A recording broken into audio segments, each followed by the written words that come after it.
Hello and welcome to this episode of Marine Band Offstage. I'm your host, Staff Sergeant Connor Mikula. Today's topic is one that hangs over the head of every musician: practice. No matter if you're a novice or a master, we all need practice in order to advance our musicianship. In this episode, I sit down with two members of the Marine Band to talk about how we practice. Today, I'm happy to be joined by two of my extremely talented colleagues in the Marine Band. First, we have Gunnery Sergeant Lucy DeSano, a clarinetist. How are you, Lucy? I'm well, thank you for having me. We're excited you're here. And we also have band bassoonist, Staff Sergeant Stephen Rudman. Hi, thanks for having me. Straight into the thick of it. When you were a college or a high school musician, did you ever have an experience where your lesson teacher would hand you a piece of music that terrified you? Maybe it was more ink than paper, or maybe you just wondered, where do I even start? I feel like that still happens, consistently. It's perfectly natural, there's so much physicality to what we do, hand-eye coordination, stuff like that. When it's unfamiliar territory, you can't help but get a little nervous when you see it for the first time. Mm-hmm. Yeah, especially when you're someone learning maybe in high school or a newer student or something like that. So both of you, where do you start personally if you're handed something like that? I think the best place to start for me is to, if it's available, listen to a recording of the piece and get the context for what you're playing, especially if it's something with a bunch of notes. I find it to be really helpful to know what else is going on or where I'm supposed to fit in the piece, and that kind of helps ground me a little bit. Yeah, maybe putting these terrifying notes on the page in front of you in the context of, oh, it's just a nice piece. That makes it a little less scary, right? Totally. Yeah, and oftentimes it's something that you see that looks bad actually maybe fits on the instrument really well. Maybe it goes at a slower tempo than you were imagining. So oftentimes, just by giving yourself that context of what you're seeing, you're actually able to calm down a little bit and just process it better than that deer in the headlights moment at the very beginning. Right. And so once you've done that and you've sort of given this context for the piece, made it a little bit less scary, what is both of your first approaches for actually putting your instrument to your face to play? I think it depends on the piece. If it's something really lyrical, I might focus more on what is my interpretation of this piece. I might mark phrases or shapes, dynamics that I want to do. If it's something that's really technical, that's going to take many, many hours of practice to nail down, the musical part is still there always, of course, but I find it helpful to sort of triage, this is the part that I'm going to have to spend 10 hours, like this one measure I'm going to have to spend 10 hours on or whatever it is, and sort of, come up with a list of priorities in terms of like where you need to spend your time. Right, like making a game plan or flipping through and thinking, oh, this is the spot that I'm definitely going to need to look at. I find that the first step with most students is the most difficult when it comes to practicing. It's that moment where you hand them that terrifying piece of music and they just sit there and think, where do I even start? So making a game plan is an excellent first step. Stephen? Yeah, I mean, the kind of pitfall that a lot of us, get stuck in is thinking of it as just a beginning to end process. You start at the top of the piece, you end at the bottom of the piece, and more often than not, that's going to be the least productive way to go about it. So if you can just, I use brackets a lot on my page. If you can just kind of highlight the moments that you need to get to, if nothing else, in your practice session, and just instantly skip to those moments, that often just kind of breaks it down. You're getting to the priorities rather than wasting your time on the easy stuff, because we don't need to practice the easy stuff often. It's easy. That makes sense. It's the difficult, tricky bits that we need to isolate and we need to just go straight to in our practice when we've got a concert coming up. I love that answer. I cannot tell you how many students I've had where they think of it as a top to bottom process, like you said, and they'll come in week after week having practiced quite a bit, but as the run through goes on and as they get through the piece, it starts to get a little bit less confident, a little worse, because where do they always start every time they go to practice? The beginning. So I would agree. Like, I tell them to write in brackets like you and say, hey, start with the hard stuff. Maybe run the easier stuff, but start with the hard stuff. Don't start with the beginning, because it's always obvious when a student has been practicing, top to bottom. And I think there is a place for running through music top to bottom. And actually, that's kind of where I go back to working with the recording a lot, is in the very beginning when I need to identify what spots I need to bracket on my page, I will do a sort of mock run through playing along with a recording. And that's when I get the chance to go top to bottom. And for me, like, instantly, I can identify, oh gosh, when I am playing this with everything else around me in this recording, when I'm hearing all the other sections, all the other parts together, this is the spot that I trip up. Because it's not always obvious based on the ink on the page what is going to trip you up. So if you are having trouble finding those bracket points to isolate and pinpoint in your practice, maybe trying to do some sort of mock run through to find where you mentally stumble or physically stumble. Yeah, it's a balance, I think, right? Because you don't want to just run through the piece over and over again and call that your practice. You want to be really intentional and really mindful of what you're practicing and how you're using your time. But I think run-throughs can be really helpful as a check-in to say, I've spent this much time working on this really minute detail. And now how does it fit in with the rest, and what's working and what's not working? So I think it's a balance between doing those two things to get to the end product. Right.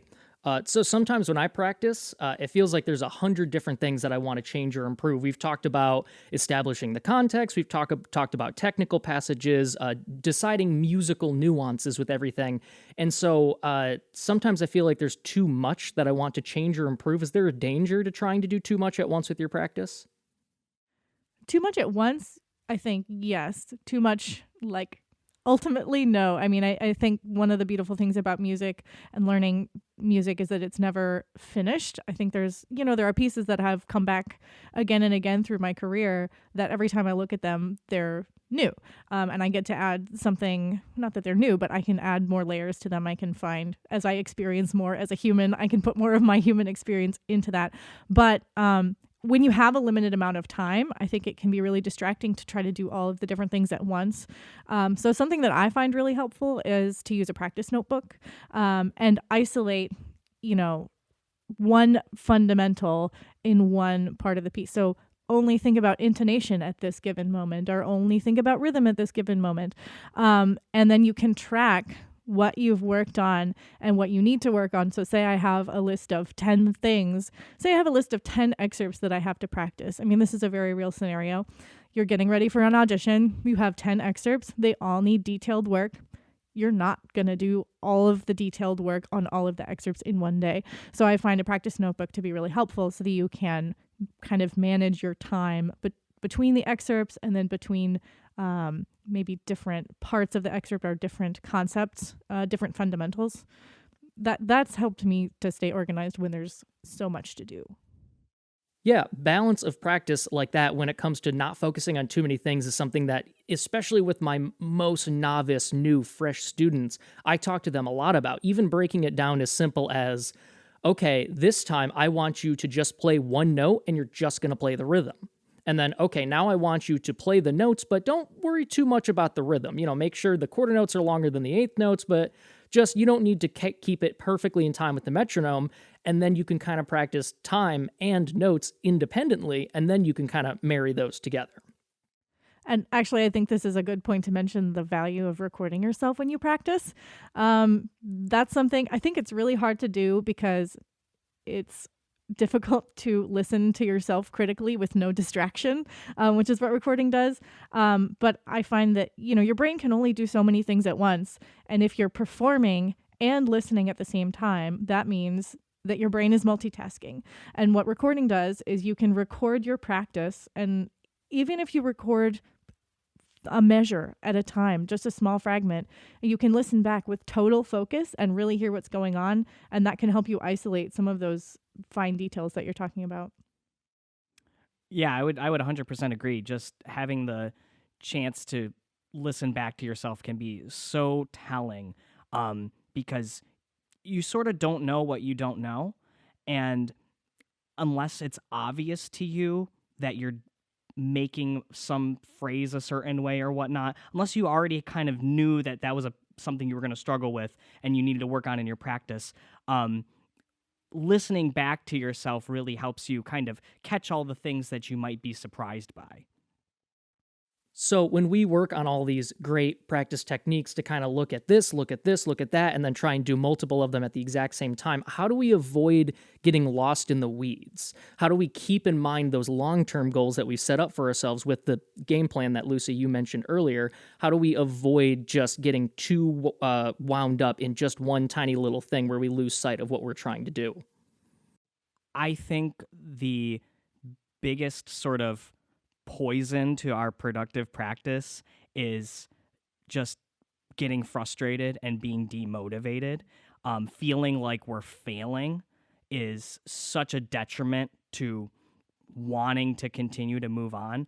And I find that when I'm getting too stuck in the weeds, like you're mentioning, that's when I start to feel like I'm not getting it, instead of looking at it from a point of success where I am getting it. So it seems counterproductive because you probably have a whole lot that you need to tackle in a short amount of time when you have 30 minutes, an hour to practice. But the way to actually do that, it's like the old saying, how do you eat a whale one bite at a time?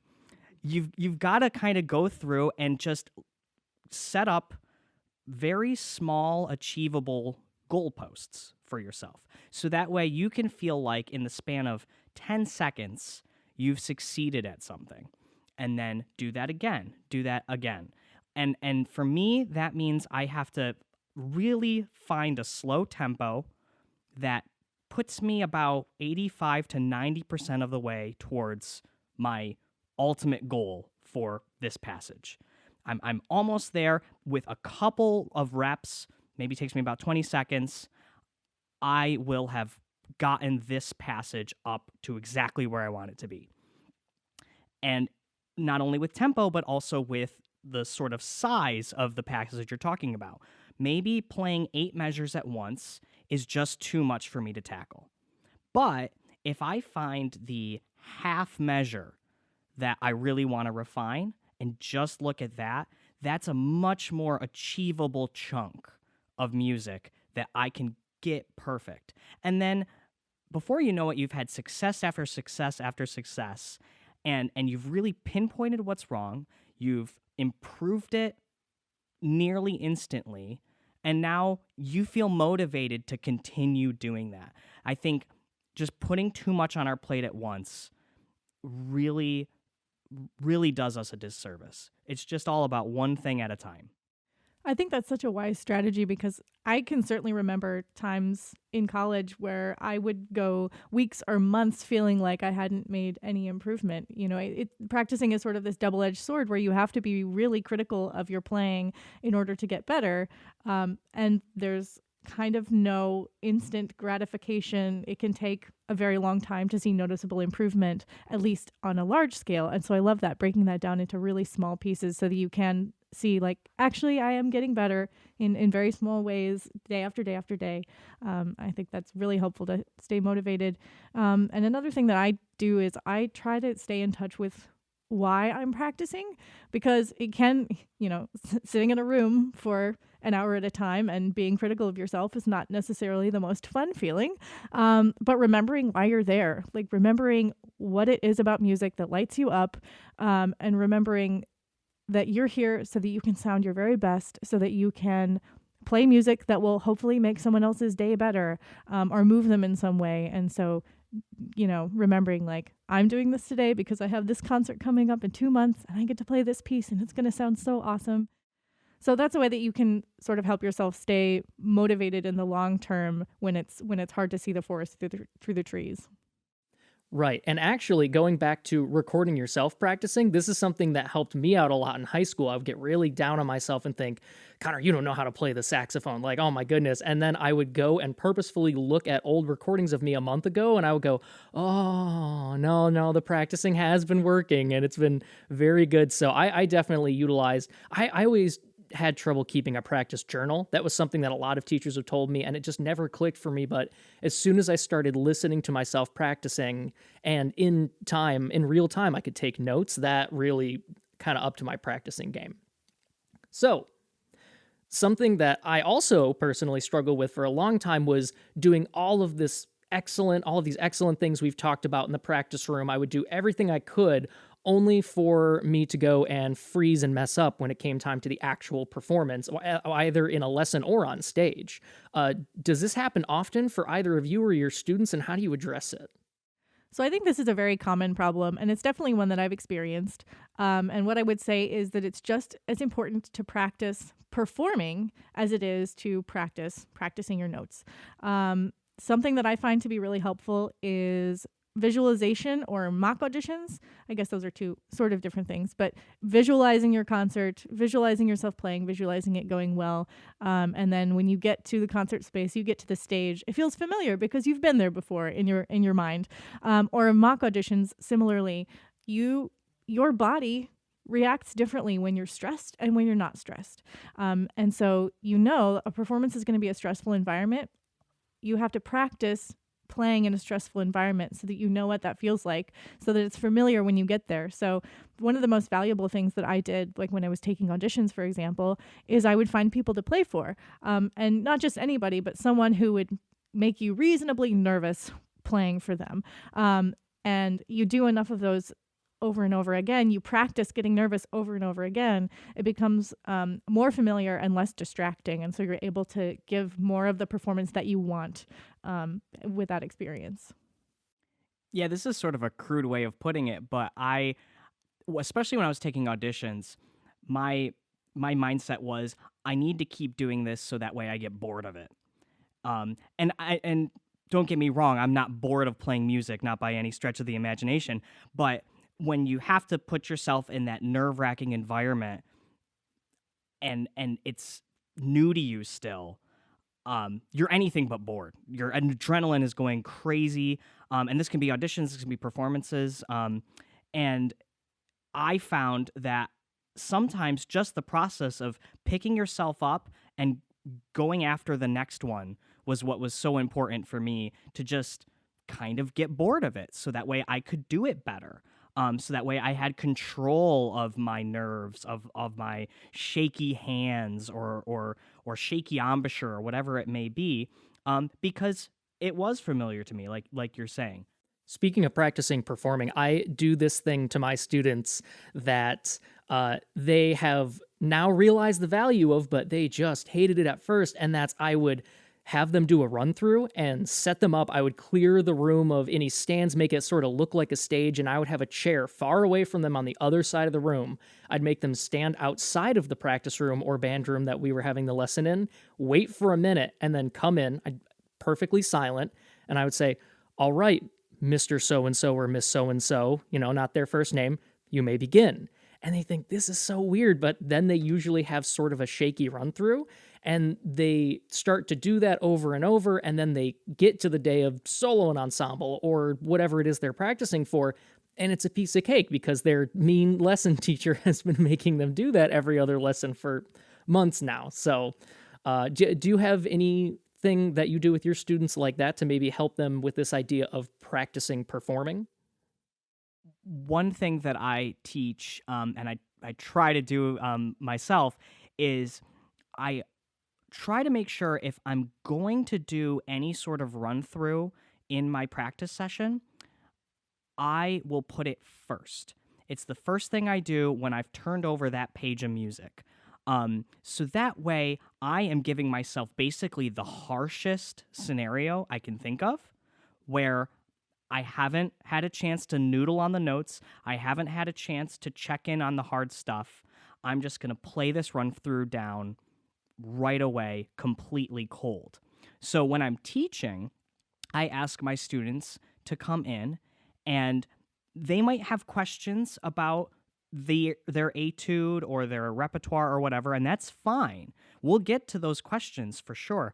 But first, I want them to just play it start to finish and try to make sure as best as they can, if there's a stumbling block that they get to, just to keep time no matter what happens and keep playing through and maintaining their pulse and their meter, because that's what a performance is. A performance, for better or worse, if you have a squawk, if you have something that didn't come out just right, you're going to have to keep going. But so often when we practice, we're not simulating that. We're giving ourselves a chance to restart. We're giving ourselves a chance to go back, fix it, stopping and starting at kind of unusual times compared to what it's like to actually perform it. So to give myself the chance to perform it and to give my students a chance to perform it, we do just that. We start things with a run-through. And so, like we talked about earlier, run-throughs are not, it's not the only thing you can practice. It's not the only thing you can work on, because you need to be able to break things down. But forcing yourself to just get through it is going to simulate what you're going to have to do on stage. And that's a really important thing to practice, because I find myself having to push through mistakes, because if I stop every time I make, especially the same mistake, repeated mistakes, it's like an instinct. It's like a reaction. You get to that same mistake. Maybe my low B didn't speak, and I'll stop, or I won't try and push it through and make it speak even if it doesn't right away. And so kind of pushing through these mental ruts is really, really important when it comes to practicing. And in all the practicing I see my students do, because practicing music isn't like studying for a biology test. It's not memorizing information, it's training a skill. And so you can't cram music, is something one of my teachers used to say to me. For better or for worse, maybe I shouldn't have done this. Oftentimes in high school, I would just study really hard the night before for like a biology exam, and then I would do fine. You can't do that in music. You need to train your instincts, your muscle memory, anything like that. I think that's so true, because, you can find yourself getting into a performance where you're used to doing one thing. You're used to stopping every time you make this mistake, and you can end up involuntarily doing that. And this is another situation where recording is a super useful tool, because you can say, I'm going to do a run through of this, and I'm going to record myself, and I'm not going to ever stop. And I think, well, it's funny, because I would probably argue that you can't cram for an academic test either. I mean, well, you can pass the test, but I don't remember right, any but of those you don't biology retain tests. anything, right? But something that I find super helpful, I've found myself really frustrated in the practice room before. You're going after, like, trying to get something faster, and you go again and again and again, and maybe you get it right a few times, but then you mess it up, and you just can't seem to get it any better. And I find that 9 times out of 10, if I just sort of leave it alone for the day and go give myself like a night of sleep, my brain keeps working on it. And I think there's something to that. Scientifically, I don't know what that is, but I find that, if you were to practice 5 hours over one day versus 5 hours split over 5 days, I think the performance at the end of 5 days would be much, much better, because, you have to do the work of learning the sort of muscle memory or whatever, like training your brain, hey, this is what we're about to do. But then I think there's a lot of work that happens behind the scenes that you have nothing to do with. And so if you can give that the time and space to work, I think that makes a big difference. I think one of the hardest stages of practicing, for me anyway, is the final polish stage. It's easy to know what you have to do when you're just learning notes, metronome, go slow, take it in chunks, but bringing a piece from 98.5% to 98.6% to 99%, how do you all address this, especially with something that's going to be directly compared to other musicians, like an audition excerpt? So to actually talk about my audition for the Marine Band, this was actually the first time that I got to a point in my preparation where I forcibly dropped the tempo of everything, no matter if I felt like it was easy and not technical. if it was technical, whatever it was, I dropped the tempo of everything and stopped doing run-throughs for a little while. Because what I learned is that the run-throughs I was doing was only and I'm a hypocrite right now because I keep on talking about you should do run-throughs, you shouldn't do run-throughs. And the point is that there's always a time and place for everything. But at that point in my preparation, I realized that all the run-through was doing to me was proving to me that it wasn't quite there yet. It was just proving to me that I had worked and I've gotten it this far, but it's not going any farther. So I realized, why am I doing this to myself? Why am I just making myself feel bad in my practice sessions by trying to do these half-baked run-throughs? So bringing down the tempo again, after I'd already worked it up for probably a month already, resetting it, I found really started to make problems obvious that I didn't find obvious before when you're stuck in the weeds like that, and helped me clean them out so much better because I took that step back. Things felt so much easier 20 clicks slower than they felt 20 clicks slower a month ago. And giving yourself a chance to hit that reset button, whether it's tempo or isolating measures or whatever, is always a good check-in, especially when you're working on a real long-term project. There's another element of this too, which is as you're getting closer to a performance or an audition and you're at 98.5%, trying to get to 99, you want to make sure that you're building positive muscle memory and your sense of confidence for the performance. And what I mean by positive muscle memory is whether you make a mistake or play something perfectly, your brain remembers that. You're building these ruts, you're building these grooves in your brain. And if you make the same mistake over and over and over again, you're inadvertently training yourself to keep making that mistake. So rather than keeping stuff at tempo, slowing it down and building your confidence, building your sense of calm, so that you can give a calm performance, and building in those positive, I hate the word perfect, but perfect reps, not building in mistakes. I think right before a performance is really, really important.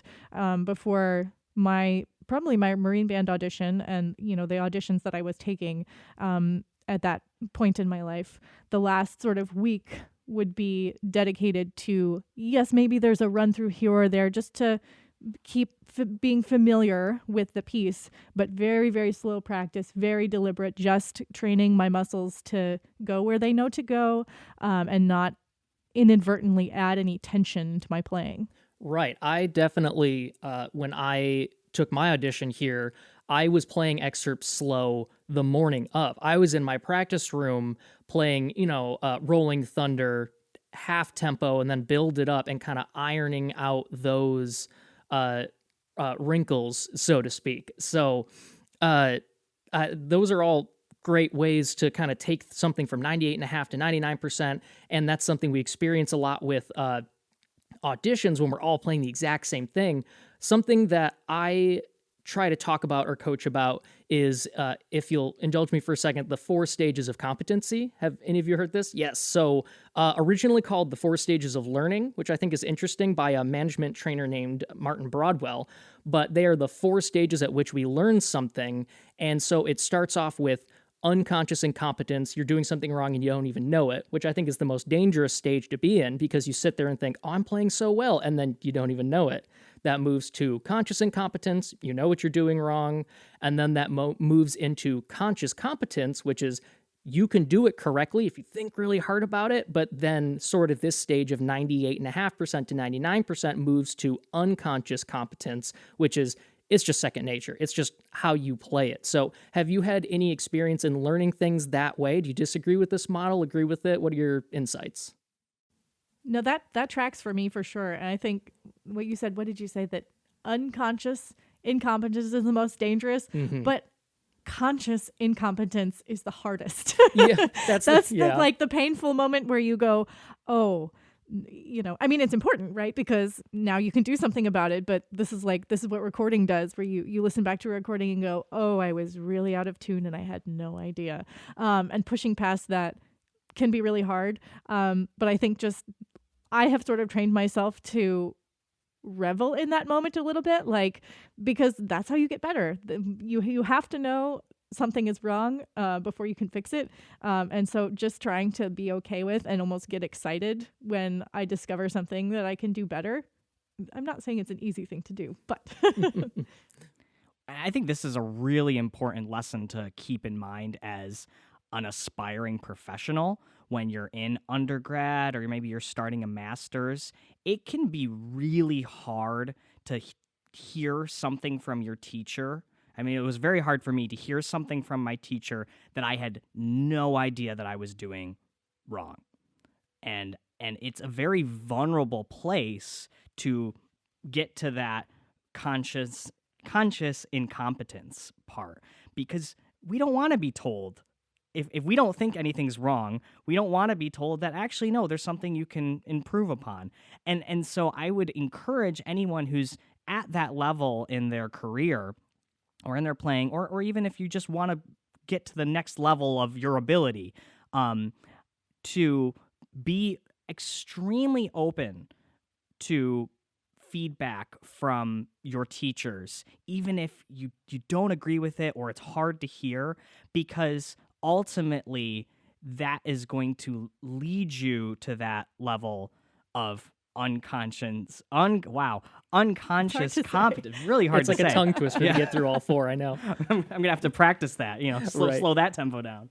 I'd also like to say too, something that I found very challenging is separating my sense of self-worth and my sense of confidence in my ability as a player from this kind of criticism. I think it can be really easy to fall into the trap of, I played that badly, therefore I'm bad, which is obviously not true. But I think it gets way easier to take criticism in and use it to your advantage if you're able to do that, if you're able to say, I am a fine clarinet player, I love making music, I make beautiful music, and also I'm going to tackle this thing and make it even better.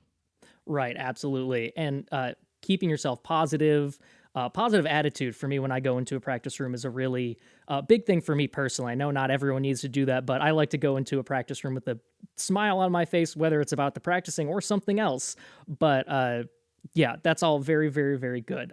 Also, along those lines of learning something, we've all heard some version of Malcolm Gladwell's 10,000 hour rule, where it takes 10,000 hours of practice to truly master something. As masters of clarinet and bassoon, would you say that rule has merit? Yes and no.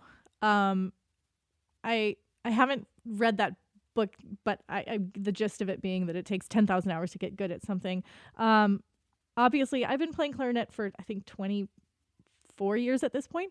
So it's taken me a very long time to get to where I am. But I think something that's not emphasized enough is the way that you use your time versus the actual amount of time. I definitely fell into a trap of ding, ding, ding, I've hit an hour on the clock, I am done with this practice session. And only as I got older and more experienced practicing did I learn that really it's about using your time efficiently and really hyper-focusing on what you're trying to do. You can get more done in a 15-minute practice session than you can in an hour if you're just sort of mindlessly running from beginning to end like we talked about. Yeah, it could be a perfectly 100% accurate number. It could be complete garbage. I've never really worried too much about that because I think it's all about the quality, not the quantity. And regardless of how many hours it does take to master something, you're never going to get close to reaching that number unless you are enjoying yourself doing it. No one's going to put up with 10,000 hours of work if it's not something they're engaged in, if it's not something they like to do. I certainly was never going to get there. So I found that it was much more worth it to me to focus on how I am doing this process? How am I practicing? Am I enjoying doing the work rather than how, did I clock in and clock out enough hours today? Right. And credit to Malcolm Gladwell, the 10,000 hour rule is often taken out of context. He does specify that it needs to be properly directed practice. It's not just any practice like we've talked about, but sort of along these lines, recently, a lot of schools have been backing off of this practice. But when I was in middle school, I had to fill out a practice log where I signed it and my parents signed it. It said I practiced X amount of minutes this week, last week. What do you all think of those, especially for young musicians? Yeah, I had to do those in school too. And I was the kind of person who practiced a lot because I loved playing the clarinet. So I practiced probably more than I needed to on the practice logs, but I still filled them out the night before with made up numbers. But I think the danger of, I'll start off by saying I totally understand why practice logs are a thing. And, my husband is a band director and I know he's faced pressure to do practice logs because it's a very tangible way to track learning in a field that it's kind of hard to quantify. But I think this sort of runs into the same danger that I fell into when I was younger of saying, ding, ding, ding, I've made it to the end of the hour, where I would so much rather see something like a practice notebook or something else that promotes more mindful practice or more goal-oriented practice versus just practicing to the clock.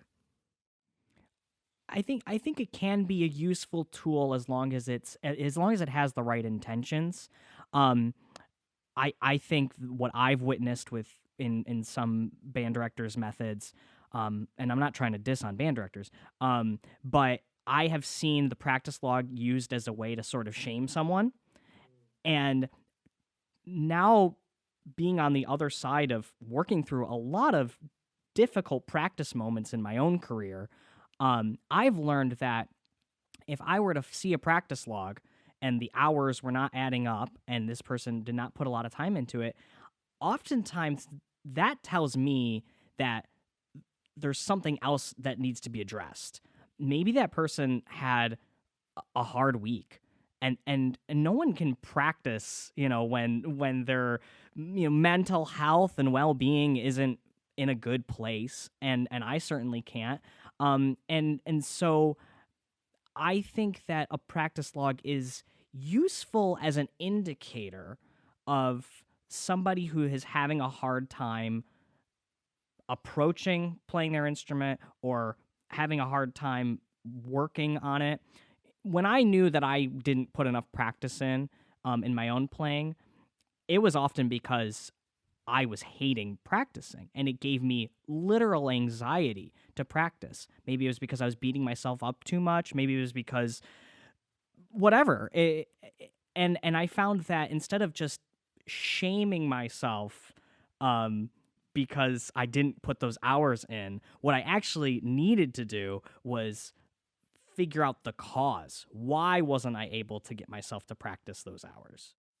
I think that practice logs, when they were first given to me in 6th grade, when I first picked up the saxophone, they were a very good tool to kind of set expectations. You need to practice this instrument. Oh, you need to practice it often, maybe not 8 hours one day, but rather half an hour every day through the week. Once I got to be more of a serious musician in high school and I was thinking about majoring in music, they became more and more of something like, oh, I just got to sign this. But at first, I think they were very helpful, especially as a young musician, to sort of set the table for how this is going to go and what I need to do and what is expected of me when it comes to practicing. Speaking of external influences on your practicing, have you found that you use the skills you've honed as a practicer of your instrument on anything else in your life? Have you maybe used this method of zooming in or zooming out or some version of practicing with the recording? Does that correlate to anything that you do outside of music? I think just in general, taking things slower is a universal attribute that I try to apply in other places. Don't always work, but if something's not working quite right for me, I'm often finding that it's because I'm trying to rush the job. I'm trying to do something too fast. So I think the whole world could just go a little bit slower sometimes. This is the thing about practicing that I love, because whether you intend to become a musician or not, you can really learn about how to learn something, how to get good at something, how to set goals, and how to analyze, your methods or your playing or something. And that's applicable to any field. It doesn't have to be about music. It can be learning any topic, or practicing any skill. And once you get good at practicing, those skills are there for you. You don't have to relearn them when you want to pick up something else. Excellent insight. Well, Lucy, Stephen, I would love to continue to talk to you for so much longer, but unfortunately, I need to go practice. So thank you very much for joining us today. Thank you. Thank you.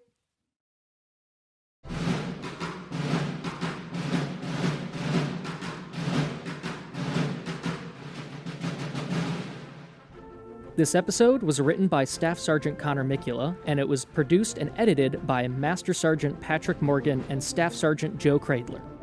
Recorded in John Philip Sousa Band Hall at Marine Barracks, Washington, D.C.